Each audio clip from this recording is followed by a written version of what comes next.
Mashura say muri Zimbabwe, I hope I find you well. Nasi aiwa tatirika timboya KuDomboshava. Zvichida vakawanda makambozwa nezvayo, zvichida vakawanda amusati manzwa nezvayo, zvichida vakawanda muchanzwa nezvayo. Nyaya yatisvitsa kuno inyaya yekuti hanzi pamusha patiri kuno KuDomboshava panokandwa matombo, mhuri yaipapo ichitemwa nematombo. Regai tinzwe kuti nyaya iyi yakafamba sei, zvichiri kuitika here, zvakatanga sei. Chamunongoita chete ndechekufollowa page yedu kuitira kuti kana tichitaura nyaya dzakaita saidzodzidzi, aiwa musarasikirwe. Kana muchinge muchikwanisa kuti maona kuti aiwa apa tinokwanisa kuwana rubatsiro chenyu kuya kuinbox totaura nyaya yacho. Regai timbonzwa nyaya yaMndlovu kuti yakafamba sei. Vanhu zvadzimakadi tiripo makadiwo. Kuno kwatiri kunonzi kuchinyi? Kunonzi KuDomboshava. KuDomboshava. Ndoda kuti muchidimbu takanzwa nerunyere kupi kuti aiwa pamba paMndlovu panokandwa matombo. Munozwa nyaya dzeWhatsApp mazuva ano nesocial media kunyeba kwanyanya. Andinoona saka isu tikazviona maWhatsApp group menu tobva tati aiwa ukunyeba tatiregai tinozvinzwira tega. Nyaya iyi yakafamba sei? Nyaya iyi mafambiro yakaita ndeye kudai. Ini ndine mwana mudiki ane 8 years. So iko zvinabofu mwana iyi. Murume wangu inini akashaya, ndiri mudzimai ane makore 37. So murume wangu akashaya 2019. Saka iko zvino murume wangu ashaya, mwana wangu akanga achiona ane makore 8. Iko zvino mukomana yaachaoni. Saka pasingaoni apa takati takarara rimwe zuva uri muri muna July. Takangovara iriko takatongorara. Saka pakatanga kurohwa ari madziro. Saka pairohwa madziro apa ndakatongofunga kuti pamwe vana vaitongorohwa madziro senguva yakanga yakwana kurara kuma 8. Saka ndabva ndati kuvana ko mukuroverei madziro, vana vakati aiwa mama hatisi tiri kurohwa madziro. Saka rakaita zuva rokutanga, rikaita futi zuva rechi2 madziro achingorohwa. Rechi3 ndabva ndazoti kuna mukomana wangu mombe, ndikati aiwe mwana iwe unoziva kuti atogona kuti madziro iyo asiri majeka titenderere kuseri patichakona kudai kana kumhanya kudai pakona munhu tomuona kana ari munhu. Ndobva tabuda kudaro saizvozvo takabuda panze. Ndobva taona umwe aenda kuseri umwe nokuseri. Asi hatina kuona munhu akanga akamhanya panguva iyoyo. Ndobva tamira pagadheni icho. Ndobva tamira tichitarisa kuti tinoona kuti acharamba achiuya here. Saka takamira pagadheni ipapo mahwindo akarohwa kunge zvinoita huku iya inobhaba pahwindo. Papi takatarisa asi panga pasina munhu. Ndobva takatanga kutorohwa nehana kuti andori mahwana haasi munhu. Ndobva ndati ndabva ndatanga kuenda kunoshedza vamwe muraini. Ndikati uya munhu nzwiro zviri kuitika panapa madziro ari kurohwa. Vanhu vakamboti pamwe zvikomba zvako iwe izvo munhu uri munhu asina murume. Ndikati aiwa hazvisi uya munzwirewo munzwe kuti chii chiri kuitika. Vanhu vakauya zvishuwa vakabata chokwadi ati hazvisi kuti munhu ichi chitori pane zviri kutoitika apa. Madziro airohwa waiti ukati ndiani, ukati ndiani zvinoti guka 1, ukati ndiani uri kudei zvairohwa kaviri kanonge wataura asi asiri munhu wacho usingamuoni. Saka taona zvadaro ndobva ndenda kumasabhuku, ndobva ndanoudza masabhuku kuti ini ndo zviri kuitika kumba kwangu. Masabhuku ndobva vaudzwa vamwe zvandinoita sei, ndobva vaudzwa mamwe masabhuku. Ndobva vauya utiunganidza zvikanzi saka todii. Saka ndiri kumusha kwomurume wangu bva chiendai munoudza kumusha kwomurume wake kuti hatingafambi tiri tega newe kumusha kwangu kwandakaberekwawo inini. Ndobva taunganidzwa kudaro ndobva pashedzwa takaenda kumba kwamwene wangu. Taenda kumba kwamwene wangu ndobva tanokwashedzwa n'anga dzakauya zvishwa dziripo 7. Dzaya dziripo 7. Asi vakaita zvavakaita panguva iyoyo matombo haana kumira. Ndingangokuti sati taenda kwamwene wangu nyaya yakaita ndokuti panapa akatanga ari madziro akapedzisira amatombo. Amatombo kudaro ndipo takazenge vaunganidza hama veukama ava nevekwangu nevekwamwene wangu. Ndobva taenda kuzasi uko. Ndobva toita sei kati muno mune n'anga dzirimo muarea munomu. Ngatitsvage n'anga toona kuti chii chiri kunetsa pano uyo mwana uyu. Nokuti zvaiti pane mwana uyu akamira pamadziro kana paanenge aenda akanora kana pafloor pakati pevamwe zvairovera pasi pefoundation. Paanenge ari yeye mukomana asingaoni. Saka ndobva vazoti zvoni ngatifambei n'anga dzandobva dzauya dzakashedzwa. N'anga dzauya dzikashedzwa dai ndobva dzataura zvadzakataurawo. Asi kuti vazvipedze zvakaramba n'anga 7 idzodzo. Paiva maprofita zvakaramba kuti zvino zvipere. Saka ndobva ndangozoti tisatenda paiuya n'anga kana kuti maprofita bosi vakauya kavaniswa profita kuti zvakazodai zvakadai vaikupai profesi yekuti zviri kubva nekupi ende zviri kukonzerwa nei? Ende n'anga vaitora kuti zviri kubva kumba kwomwana uye mwana wangu mukomana kuti kumba kwomurume. Kumba kwomurume ndokwaya zvaibva. Saka vanhu vaizvibata zvichokwadi kuti ndo zviripo asi kuti dambudziko racho kuti varipedze vakanga vachikundikana. Zvikoma profeta amadzibaba aiuya aibatawo achiti chii? Nyaya vaingoibata seimwe cheteyo asi kuti vapapedze papa vaikundikana. vaiti chikonzero chii, mhosva yakanga iri yechii kumhuri yenyu chaizvo kuti vateme imimi vasinganotema kwababa munini kwababa mukuru kana kuri kwatete? Mhosva yakanga iripo vangovhunzwa ndamai vangu vakabvunzwa nevanhu vamwene kuti imimi vakataurwa kanzi imimi mune zvamakanoita kuguva remwana wenyu kuti ange nhasi achimukira mhuri iyi. Ivo vakabvuma kuti iyo chokwadi. Ndakaenda ndikanoreverera pamwacha ndakanoreverera pamwacha ndo matauro avakanoita zvikada zviburikidza kuti ndimuri kukonzeresa chi izvi havana kuramba. Hanzi vaida kureverera kuti auye kuzokuchengetai, kuzokupai pfuma, kuzokuparadzai kana kuti chinangwa chavo vachibvuma kuti vakareverera. Hanzi ndaida kureverera kuti zviite sei? Ipapa havana kupotsana ngoti vakareverere, asi ini nokuona kwangu ndaona kuti raiva dambudziko ravakanga vatondisikira. Saka zvakaitika kwenguva yakareba zvakaita sei? Nguva yakareba kubva muna July kusvika December. Gore rakapera. Saka mairara sei panguva yese yamuri kutaura pa 6 months ipapapa? Because zvinhu zvaitika mausiku kana masikati maipagara sei panapa? Nhau yaitika ndeyekuti zvinhu zvaitanga na8 ndopazvatanga kuitika. Tikaenda kana kuti kumuprofita tikanopuwa munamato kuti mwayai munamatoyi zvaiya una 9. Tikanopuwawo kuti mozomwaya una 9 pazvinotanga ipapapo zvaitanga una 10. Saka zvakanga zvakupedzera kuti makiseni ndopazva zvakutanga nokuti mimi mararawo maane hope. Saka nhau yanga yakuita ndokuti makana tichibika taita kudya na 1 nguva dzino toda takutobika chikafu chamanheru togara tatodya totoziva kuti hondo yairi kutoita sei tototanga tikangononoka chikafu chese chakutodhurwa madhaka. Ndakanga ndiri panguva yakaoma kuti ndachida kuziva kuti ndoita sei. Handipa madhaka apo maiona here zvichidirwa chichaiti nyatsotsanangura chaitika life asi munhu tisingamuoni. Madhaka aitomwaiwa kuti madhaka amwaiwa kana kutonzwa kuti kudira madhaka imotonzwa kuti madhaka ndadirwa. Madhaka acho motomaona kuti ai madhaka amwaiwa. Kana beans ngenge singwe kuti beans saka mwaitosha beans apo tatisina beans. Asi taitotemwa nebeans. Saka vavakidzani vaiti chii kana muchivaudza nyaya idzi nokuti kazhinji ukasangana nedambudziko rakadai soka unogona kutizwa nehama neshamwari zvokuti unogona kusara wawega. Vaitiwo chii? Vavakidzani vangu vakanga ndakatombovaudzawo kuti ndozviripo ende vakaona kuti ndozviripo. Asi nhau yakanga yakuitika ndeyekuti kana ndikatizirawo kumuvakidzani ndiye atakwa kuti wamutambirire munhu dai wamurega akadaro. Ndakanga ndiri munhu akanga angomira ndiri 1 ndisisinawo kutiza nokuti ndikatizira pambai pemunhu naibva ndanzi hapana pomotikuwadzisa. Ko vana mune vana vangani? Ini ndine 5. Vese vari panapa? Panapa panongori netumwe chatobuda pari zvino ndine 3 varipo. Saka vaizvitambirawo sei vana? Vana vakanga vakutongotyawo kuti mama kuti totiza tichienda kupi nokuti nyangwe tikatizira mundaraini zvinotongotevera dipende kuti pamba pakasimbawo zvakadii. Kana pasina kusimba matombo anotongo yachitongonayawo pamba ipapo. Saka zvakazopera sei? Kuti dambudziko rangu rizopera iri dambudziko rangu zvazvakaoma. Ndakafamba kwakasiyana siyana rakazoti vanhu vatonetawo neni kuti ndakutongogarawo pamba pasina kuti hapasina kwanchatizira. Ndobva ndazongoudzwawo nevamwe kuti kuna amwe anonzi Prophet Katuta. Vakambonditi madi kumboenda. Sai munhu akanga ndisinawo faith ndikati uko kunongonamatwa kusina puwe mvura usingapuwe dombo ndonokunda sei. Asi vakandiuya newadzinenge 3 weeks munhu iye achiuya achiti madi kumboedza. Zviro zviedzwa unogona kungoedzawo kungoti pamwe anogona kungoita. Asi ndanga ndisisina faith. Nditi vangambozvigoni. Kana wari muno ndandouya mudomboshava munhu haazvigoni. Ndabva ndaenda zveshuwa kuna amwe Prophet Katuta ivavo. Zveshuwa vakauya Prophet ndakaenda navo ndakanovatora vakabva vaita uchidobva uya pano. Ndobva vaita munamata yavo.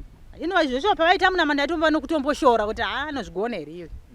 Ndobva tombokandwawo dombo pakakandwa dombo. Varipo Prophet vavo. Ndobva vati zvaita zvakanaka ndozvandanga ndichida kuti nditakure mhepo ipi iyi Ndlovu ndimbokuzorodzai. So manga muna December kubva July. Ndangoitawo moyo kungoti mheno ndo pamwe anozvigona kana havazvigoni asi andaingoti havazvigoni. Zvikanzi Ndlovu ndambokuzorodzai ndikangoti pamwe mafanisi. Ende zveshuwa vakatakura mhepo iyoyo vakaenda musuwa vakatakura mhepo iyoyo ndokutanga kwandakaita kurara pano. Ivo ndovakanga vakutoona moto vari kumba kwavo. Pamwe ndezvavo zvavakatakura. Zvakanga zvisiri zvavo asi kuti vakanga vatongobatsirawo inini nokuti munhu ndotoona kuti ndiye munhu akatozokwanisa kutokunda dambudziko rangu. Nokuti vamwe vese vanga variedza ende vamwe vese vanga vakutoritya. vakutotya kutoti apa tinogona kungofa. Toziva kuti maprofits anoshandisa zvinhu zvakawanda hazvinyadzise kutaura nekuti isimba raMwari. Profit ava vaiita chii? Vamunamato here? Vaikupai matombo emvura? Nyatsotsanangurira kuti vari kuunzwawo kabhozi munhu toda kuti kana zvichida kana vachiri kuita basa raMwari munhu anozodhisa kuti inini ndanzwa kuti profit ava vanoita zvakati rege yangu ndinobatsirwa navo ndoti zvavari kuita kai I think ndo zvandinobhilivha nezvazvo. Vakakubatsirai sei? Chii chavakasweta pazuva iroro pavakazotakura mhepo iyoyo? Chandakaita pana profit chavakaita apa vakanditi amai Ndlovu, munoziva here kuti munoziva here kunonzi kugamuchira Jesu. Zvikatombonisa kuti kugamuchira Jesu kuita seiko ini ndine dambudziko rakadai. Zvikanzi aiyo teerera zvandoda kukuudzai kuti kugamuchira Jesu kuita sei. Profit chavakaita chinhu chinonzi kunamata. Vachitevedzera zvandiri kuita. Ndichitevedzerawo zveshuwa ndaingoteedzerawo ini mheno ndichingoteedzera asi ndakaona kuti mukuteedzera iko kuya ka vakati ndoda kuti munyangodai zvonamata mukaona zvichiitika namatai muchidai. Handina kupiwa dombo, handina kupiwa mvura. Kubva ipapo pandaimboenda ndichinopiwa matombo ndakabva ndambomira zvo ndichimbomira kana mama muchimbonopiwa matombo kana mama muchimbonopiwa minamata mai muchimbombira timboona kuti kana zvazorambawo moita zvimwe. Asi zvesho ndakateedzera seizvozvo. Kubva ipapo kusvika nanhasi muno ndiri munhu ari kufara. Handachada dambudziko randikumboona mwana wangu akuenda kuchikoro Samuel. Ngatimboendai kuchikoro tisati tapedza program iyi. Mwana ainzwo chii kuchikoro? Nokuti obvious munharaunda munomu zvakanga zvakuzikanwa. Mwana obva aenda kuchikoro aidzoka achiti vamwe vana vari kumuti chii? Aiwa zvina kutangira kuchikoro akatanga achitori paholiday kunoko. Saka kuti temu yakapera yana kutokwanisa kuenda kuchikoro. Hadzidze munomu muarea. Kumasvingo. Handiti. Saka mati profit kubva pavakakubatsirai hamuna kuzombosangana nedambudziko iroro? Svika pari zvino. Mune faith here kuti hazvizodzoka? Handitori nefaith yakanyanya nekuti ndinoda kutokwanisawo kutoti kana zvikatoitika kana kutonamata zvitoperawo.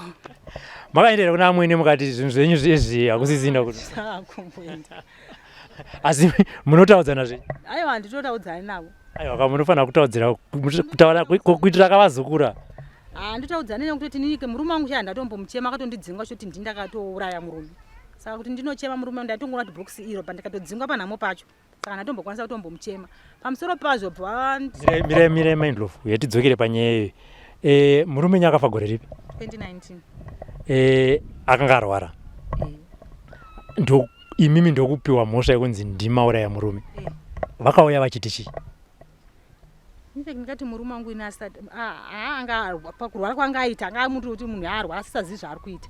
Paimuti zvendidzoka kumba achigara kumusoro airamba achiti handisuda kuti ndidzokere kumba. Saka munhu akangoyo handizivi kuti atakwa nezvinhu here nekuti akazongomata akasingazivi zvaari kuita. Ari munhu anga akangorara asingakwanisi kana kudii. Ndokumutakura kwakaita kuenda kumba. Ini ndichibva ndatevera kumba kuye. Wabva nditi inini naJesu zvangu zvaita. Vakanyasondidudzira zvedu zvangu zvaita.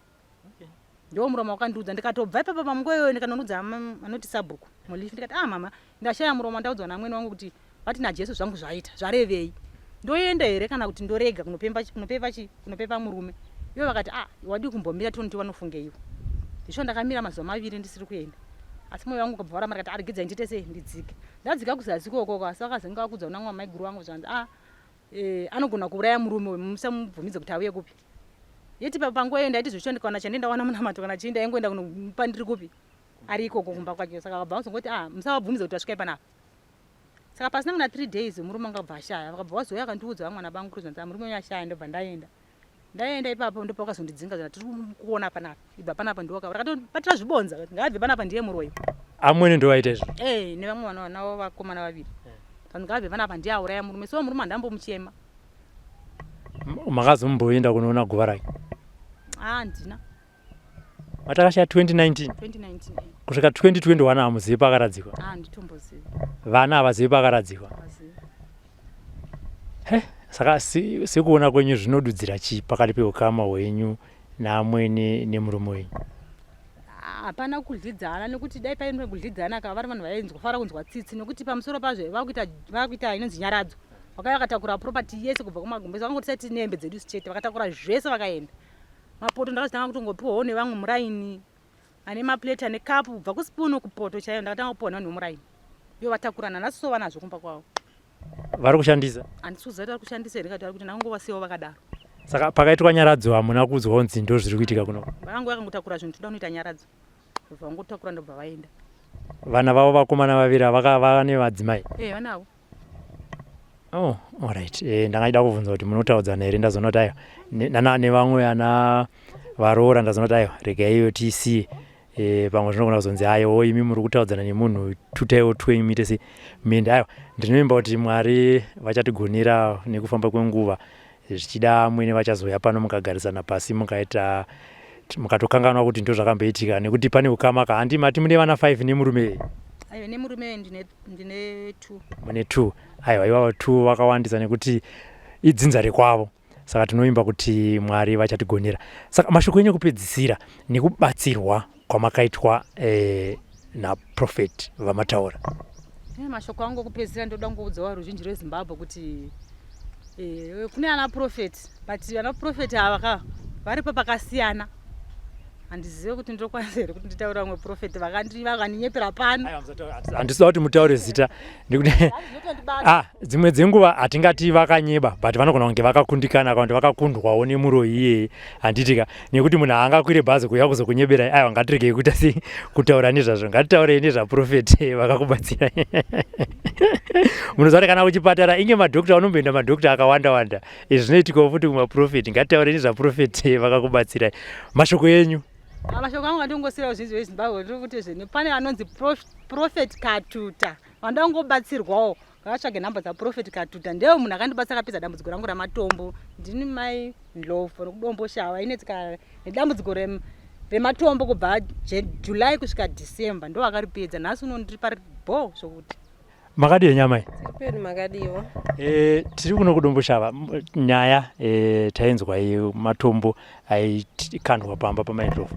Imi muri kuti matombo akatangira pamba penyu kana kuti zvakatanga muchiona mungatitsanangurira kuti zvakatanga sei? Zvekurohwa kwemadziro zvakangondishedzawo kumba kwavo zvichiitika saka vakaita mazuva vachiti kana zvatanga zvekurohwa zvemadziro voya kubva kwangu ndowapa pekuita sei pekurara. Saka mumwe musi dzati tiri kuma9 ndakanzwa pane vanhu vari kumhanya panze ndati vanhu vari kumhanya ndanani pandavhura keteni kudai so ndibva vakundishedza maijiniyo ndikati ndimaishoni here zvikanzi ehe ndakati chiko zvikanzi handisi kutomboziva kuti chichi kuitika ndobva ndavhura dhoo vachipindawo mandakatanga kunzwa matombo pamusoro pemba mamwe achiwira pavheranda ndobva vachingopinda vandavhara dhoo ndikati ko chiko maishoni zvikanzi handisitombozive tabva kuti tingomhanyiswa nematombo asi munhu wacho hatisi sei hatisi kumuona nguva iyoyo takatomira noti hatakatomira dombo bva ratongodonha rimwe mumba ndakatovhara dhoo manheru rakavhara kungodonha pamberi pasami ndakatoshaisa kuti kudombo iri rabva kupi radonha apa iri ndobva vazofonera maisabhuku maimolifi ndobva vauya bvaita sei vauya bvavatorwa ndobva vazonorara kupi kumba kwamaimolifi ndokwavakazonorara musiwo musi watangisisa matombo zvekurohwa zvazva nenguva zvichiitika asi musi wakatangisisa matombo vakatoya vachitotiza vachitoskopotera mumba mangu. Tambudza vachitaura kuti hanzi vakambofamba kuendawo kudzin'anga nemaprofita akawanda maivaona here vachiuya panapa? Hongu vaitouya pakatouya taipi dzese dzemaprofita taipi dzese dzen'anga vakatomboenda kwana mbuya Sami kwacho ikoko kwakauya n'anga dzakatowanda safunga dzaiti kusvika more than kutodarika 5 dzakaita zvadzaita but zvese hazvina kuita sei hazvina kana zvazvakashanda. Ataura kuti pachivanze pese pakatozara midzi yakaiswa kavo. Handizozivi kuti vaicherera here kana kuti vaita sei asi aiwa panapa paizara vanhu rega ega vanhu vaitongozoti kukurumidza kubika toda kunoona matombo. Vanhu kutouya kuzoona matombo vakatouya vanhu paitotanga mheno kuti pane chii zuva richingonyura chete panenge pazara vanhu vachiuya kuzoona pamwe kusvika kuma10 vanhu voenda kudzimba dzavo ivo vaigona kuzosara futi vosara vasina pekuita sei noti vanhu vangwangwa vakutosvika kuenda navo kumba kwavo kuti ndakavatakura matombo aya anoita sei anoitika kumba kwangu. Saka chii chakazoitika kuti matombo aya azomira kukandwa pamba panapa? Ivo vakazoti vakaenda kuchechi kwaapostol Katuta ndokwavakaita sei ndokwavakaenda ivo ndobva vazototi invitewo kuenda kupi kuchechi ikoko after matombo avaita sei apera. Ndokwamava kuenda kutaura kuno? Hongu. Saka munoti nezvemurume waMwari? Aiwa ndinoti hangu vanoshandiswa naMwari kwete zvekufungidzira aiwa asi kuti Mwari ndo vari kuita sei vanovashandisa. Ndimakaona matombo achitanga matombo ndakatotangisisa kuona matombo ini ndakazara ndichitoma ndakatozomuka makuseni ndichimatsvaira pavheranda pangu. Saka toti profeti ka vachiri pachokwadi. Aiwa vari kushandiswa naMwari kwete kuti vasati vawedzera aiwa vachiri kushandiswa naMwari chai. Ndiri kutaura namai ani? namai Python KuDomboshava. Mai Python ndimi muvakidzani wamai Ndlovu. Mungataura here kuti nyaya yavo yekuimba yaitemwa nematombo yakafamba sei? Mainzwawo kuti zvaifamba sei? Nyaya in fact yakatanga ichita sekunge iri kurohwa madziro. Saka mukurohwa kwavaiita vaiti vakabuda panze hapana chavaiona. Then ndine mukoma wangu akazouya akati gendini ndinozvionera achibva auyawo. Vakabuda panze havaiona kuti munhu achari kurova madziro, yaisheka zvokusheka, even nemarata acho aitosheka. Kuzopedzisira kwakuitwa kukandwa matombo manje. Vana vaitemwa nematombo, chero changosumudzwawo chaingosumudzwa chingotema. In fact pane mumwe mwana anonzi Samuel wacho akatoswinywa ndiripo. Akatoti mama ndaswinywa. Pandakamutarisa mva ndatoona atosvuka pasaidi apa. Zvakatondinetsawo kuti atoswinywa ipapa kutogara kwatandakaita. Kozoti ndine imwe that day randakauya ndikasvomira pamberi pemba yavapa. Pambaine bhutsu yanga iri pamusoro pemba, bhutsu iyi ndeyashoni. Chibva ndati ko bhutsu iri pamusoro pemba zvikanzi yakatokandwa nezuro asi hwani yacho iri mumba. Saka ndakapinda ndobva ndamira pasaidi pedhoo. Pasina kana nguva bhutsu iyi ndakaona yapinda futi nepamusoro pema-asbestos yatokandwa pasi. Ndakatoiona ichitoti puu pasaidi pangu. Ndikati haisiri here bhutsu iyi yanga iri pamusoro pemba zvikanzi ndiyo ibva watotarisa bvaona bhutsu iyi isipo. Saka nekufamba kwavaingoitawo zvakazopedzwawo naprofeti Katuta ndizvo nditi. Ndo vakazouya vakaitawo maprayers kusvikira unowo zvazoenda zvichiita zviri nani. Vana vakarohwa. Vamwe vana vaitorohwa nemugoti. Vakarara tucheche twedu twairohwa nemugoti, mibhedha yaisimuka. Inini matombo ndakatomaona masikati chero dombo chitorona richitouya kudai. Chero dombo racho riri kubva kupi. Vana vairohwa, mafoshoro aisimudzwa, vana vachitemwa. Zvanhu zvakangowanda zvaiitika ipapo. Hamuna zosvika here panguva yekuti isu hatichienda pamba papo because Mashura ari kuitika kai? Uya but taiti tikangoona zvatanga taitomhanya unomira kurodhi. Kana kuti ukangosvikawo padhuze nemwana iyeye ukada kungoopoza kuti kuna zvakadaro matombo angabve kupi, waitongori kana pamwe watotemwa ndiwe kuti unyatsogutsikana kuti zveshuwa zvinhu zviri kuita sei zviri kuitika. Ivo vachitaurawo vanoti pakazoya profeti vamataura ava dambudziko iroro rakabva rapera. Ndizvo here zvakaitika kana kuti chaizvo vanoti zvakafamba sei? Pera vakangoitirwawo mapreya zvamboitwa kunge zviri kuda kudzoka but zvakazongopera. Takatozongonzwa vakutoya taingouyawo tichibvunza kuti nhasi marara sei, kuti aiwa nhasi tarara zvakanaka. Apostle makadi tinofara makadi mukoma wangu. Vari kuona vangatoziva kuti ndiri kutaura nani? Kutaura naApostle Goodwill Katuta. Apostle, nyaya yatisvitsa kunoku inyaya yekuti takanzwa kuti imimi ndimi makabatsira amai Ndlovu vane pamba paitemwa nematombo KuDomboshava. Makatodza kuti nyaya iyi makainzwa sei uye zvakazoitika kuti dambudziko iri ripere? Tinotenda. Nyaya iyi takaiona ichibuda paZTV uye nemunyepfenuro dzakati wandei ndokumva tanzwa kuti iri kuitikira muDomboshava. Zvakatipawo kuti titsvage kuti nyaya iyi iri kuitikira papi chaipo, yaitikira muguta ratiri kunamatira tiri. So takanzwawo futi zvakare nevanhu vaingotaura pamusoro penyaya iyoyi, tikazoti aiwa regai tibatsire mhuri iyoyi nekuti yanga yakurumbira nyaya yacho ichinzi haigadzirike. Uyezve machechi achishorwa achitukwa kunzi hapana pane simba, vanhu vangasiye here zvinhu zvakadai zvichienderera. Ndo kuti tizogadzira nyaya iyoyi maitikira zvakaita. Takataurawo nevamwe vedu vekuchechi tikati inzwai kuguta ravanogara kuti vanogara nechepapi, tikavagombedzera kuti vauye asi vanenge vakatombotsika zvakanyanya. Tikatozoita vekumanikidza chaizvo ndokumva tazotsikawo pano pamusha, ndo mawiro atakaita pano. Hanzi musi wamakauya makatombotemwa nematombo? Hatina hedu kutemwa asi musi watakauya dombo shuwa rakakandwa. Ndanga ndine umwe wangu andandinaye my right hand man. Dombo rakakandwa ende rakapinda mumba ende mapinduro arakaita rakapinda nepawindo, windo harina kutsemuka. Dombo ndokumva taona radonhera pasi. Muiro watakatoita musiwo tatopedza svondo yedu tichiti hande tinotanga tamboona kuti matombo aya anokandwa zvemachokwadi here, ndaa dzimwe nyaya dzinenge ngano. Saka takauya dombo rikakandwa tiri pakati peprayer tichinamata tichitobhainda nekukasta, dombo ndokumva rapinda, ndokumva rawira pasi. Zvekuti mumwe wangu andandinaye wakavhunduka chose, ndikati aiwa dzikama nyaya inogadzirika. Saka chokwadi takawitnessa matombo achinayawo pano first day redu, asi iwo kubva musiwoyo takazotanga hedu kutamba nenyaya dzacho. Mwari vakatiitira zvakanaka kusvika patiri nhasi. hanzi kutaura kwaMindlovu hanzi makati ndatakura dambudziko iri makaenda naro kupi richiri kweri bhozi munogona kusvika pazuva ramusingawirira naMindlovu ka moti shamwari ndakudzosera zvinhu zvako. munoreva chokwadi. Ndakanzwa vanhu vaMwari vakawanda vachitoti kune vana vavo ukasiya kereke yangu ukasiya chechi yangu ndokudzosera zvese mamhepo andakakudzinga, kureva kuti munhu waMwari anenge akachengeta mamhepo aya. Zvinoreva kuti inhema idzodzo, whosoever the son of man sets free shall be set free indeed and forever. Saka toda kutenda Mwari kuti pandakati ndatakura mhepo ndine zvandaiona munyika dzemweya, ndo muchiona kuti vanhu vakawanda nemaprofita akawanda anonzi akadedzwa akauya pana akakundikana nenyaya idzi. Kuti nyaya idzi dzigadzirike unotanga watsvaga kuti dzakatanga sei, dzakavamba sei, uye chinokonzera kuti zvidaro chi. Saka pandakavataurira ndikati no ndatakura mhepo ndine zvandaiita munyika yemweya zvandaiudzwa naMwari kuti ndinge ndichiita, ndikaenda kwandinonamatira Mwari vakandiudza zvekuita ndikazviita ndiri ikoko. Saka takazoti tichitamba nenyaya iyi ivo vakutoti ndakurara zvakanaka mazuva ano, kumba kwangu ndo kwanga kusingachachararike, zvinhu zviya zvanga zvakutsvaga kuti munhu abatsira wacho ndiani. Saka zvakange zvakutitevera zvokutoti mhuri yangu kumba yakatombotiza mukicheni maplate chaiwo chaiwo achinaya.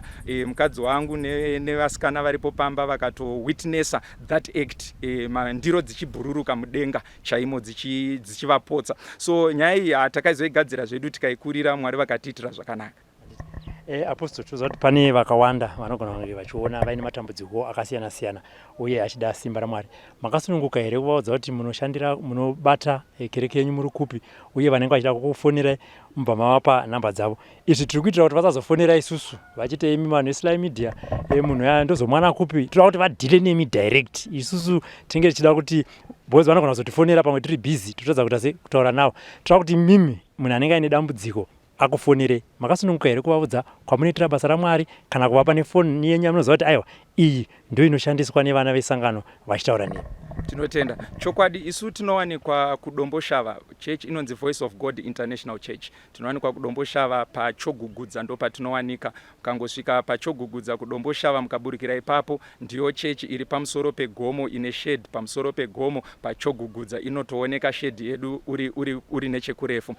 Vanoda kutibata uye vanoda kutifonera makasununguka kutibata panhamba idzi dzandichadeedzera 071 579 5842. Namba idzodzo ndo dzamunokwanisa kutibata padziri tichikubatsirai matambudziko. Tikupira kuti mudzidzokore zvakare Apostle noti vamwe vanogona kunge vasvika matodzitaura. Chokwadi dzinoti 071 579 5842. Saka Apostle handidi kuti vanhu vazokufonerai kambva mati aiwa ndiri busy, imimi ndini mava panhamba dzenyu. Vanokufonerai nguvai? Nokuti vamwe vanopedza kuti imi munondifonera ndarara. Nyika ine time dzakasiyana siyana, mumwe anenge ari kuAustralia, mumwe ari kuChina, mumwe ari kuAmerica. Vaudzei imi kuti kana vatadza kukubatai panguva dzavanenge vamuka ikoko zvinofamba sei? Tinotenda Mwari, takaona kuti hakuna nguva chaidzo dzekunzi munhu afone kana pakatokuipira uye pachitopisa zvakanyanya ndo nguva yacho yekufona iyoyo. Saka foni yedu inogara iripo uye iyoyi inogara iri online. Kune dzimwe nyaya dzisingadi kupostpona kana dzisingadi the next day kana the next morning, dzinotoda kuti dzigadzirwe nekutambwa nadzo ipapo. Saka munogona kutibata panhamba idzodzo makasununguka nguva dzose. Asi musi wesvondo mukafona munogona kutadza henyu kubatsirika. Musi wesvondo zuva rose tinenge tichiita basa raMwari tichibatsirana nehama neshamwari.